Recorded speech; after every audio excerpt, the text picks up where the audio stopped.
It's Sarah here. We just heard who the nominees were for the 2020 JUNO Awards, which are heading to Saskatoon. I'm here with Tom Wilson, Lee Harvey Osmond, the record Mohawk, getting some awesome recognition today. How are you feeling about the nomination? Oh, I always would rather be nominated than not, and I would rather win than not. But, you know, I can't control everything. Yeah.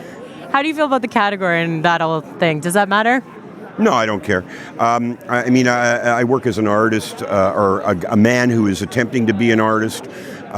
So any of the nice stuff that comes along and recognition is I appreciate it. I work really hard not for this recognition, but it definitely is a fantastic sideshow to be included in.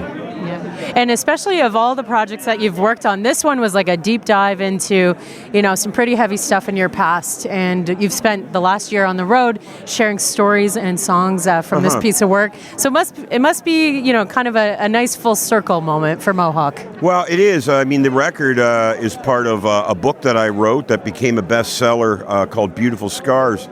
And the album, I really felt was a speaking point for my birth into the Indigenous world.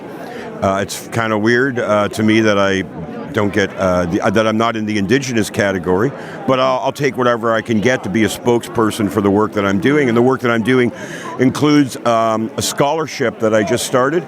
It's the Tom Wilson Indigenous Scholarship in honor of Bunny Wilson, and it's at McMaster University, and we're launching that on May 1st. So at this point in my life, I'm using what art I create to do better things for the Indigenous community.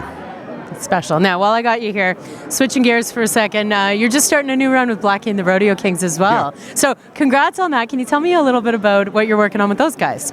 Well, we launched the record at the Grand Ole Opry in Nashville. And a series of shows, including the Bluebird Cafe, also in Nashville. Nashville is kind of like a bit of a home to us, you know. Yeah. I mean, when people ask where the band is from, it's like, well, Hamilton and Nashville. So we're going to be touring Canada in 2020. We're working very closely with our label, Warner Music Canada, Steve Kane there, and his team. We're really looking forward to touring this record. It's 25 years that this band has been together. Yes. And I just have to mention, at the JUNO Awards here today, that Colin Linden from our band won a Grammy on Sunday night.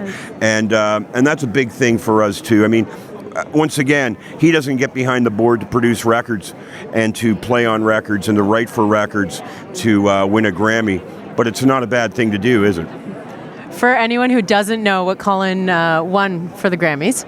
It was the Americana Album of the Year for an album that he co-produced and worked on with the fabulous Keb Mo called Oklahoma, an album that is poetic and beautiful, and I'm glad that it's getting the recognition that it deserves.